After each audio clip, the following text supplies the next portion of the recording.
that this is illegal, and in fact, I've checked with some counsels on Capitol Hill who also believe that this is illegal. So I think we'll be having some hearings about this if it ever comes to pass. But I think that what we're really seeing here is crossing a line. It's crossing a line into a command and control economy, one that's directed from the White House, and one in which the White House feels comfortable essentially having its representatives offer companies a bribe that they must take, a bribe that comes with a command to break the law. That's essentially what they're doing here. And I think that the thing that we need to keep in mind about this is our willingness to pay the cost of any employee litigation, any court costs, is essentially the government saying to these companies, don't worry about breaking the law because we'll be the ones, the taxpayer will be the ones defending you in court. They're ordering companies that depend on their largesse, by the way, to function at the levels they're functioning right now, to break the law. And if they don't break the law, I see it looks like they are going to be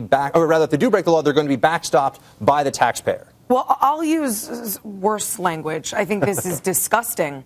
And I think this is a brazen disregard for the fate of hundreds of thousands of people who will potentially be unemployed. If this isn't an advertisement for Mitt Romney's "I care about you, he doesn't" message, then I don't know what is. This is the most obvious example of this president playing politics with unemployment and everything else that I think we've seen in 4 years. So let me ask a question from a political calculation. The Obama team has obviously taken a look at this and said these notices going out on or about November 2nd, which would be 60 days before the sequestration date of January 2nd, correct? Yes. 4 days before the election would have a political cost for them. Is that true? Would all these voters in Virginia who work for these defense contractors hold the sequestration inevitability against President Obama? I think they would, Will, because it raises the reality of what our economy is right now. It actually shows people that jobs are on the line here. I think that also it brings the lie, or rather it gives the lie to the Obama administration's claim so far, which is that don't worry about the spending. The spending is going to continue. Everything's going to be fine.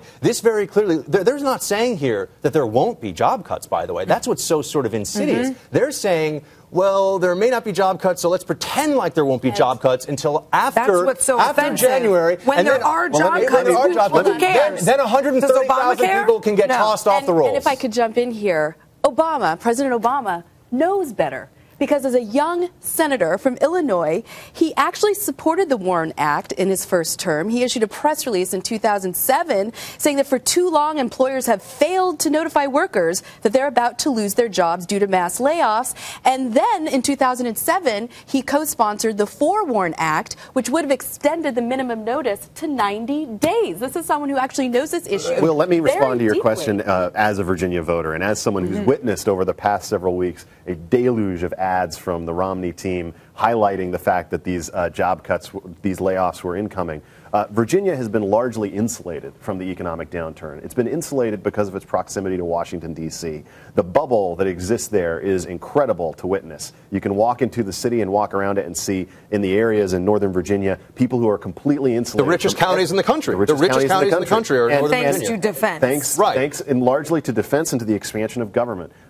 This is essentially a wake-up call. It's an exposure to reality. It's an exposure to the idea that, hey, wait a minute, I might have to find a job in the Obama economy. Even government employees, a loyal constituency, as we've already started to see, that's going to be one of the clearest Obama voting blocks. And government employees, even government employees are going to get hit. And by the way, I'm somewhat familiar with how they do a lot of these sort of large budgetary issues for defense. These are programs that are scheduled out years in advance. If they think there's $50 billion about to get lopped off, there's no way that's not going to have an immediate impact. They can't pretend that money's there if it's not there. They're going to have to cut programs. And the administration knows this. They just want to sort of push back the day of reckoning until after the election. We've talked before many times at this table about how personal the issue of unemployment is.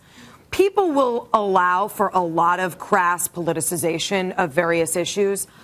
Jobs are personal. You take that home with you. And I really think of all of the issues that have come up, this is the most sort of the biggest indictment of this administration. If people understood and heard more about this, I'm so glad we're covering it tonight.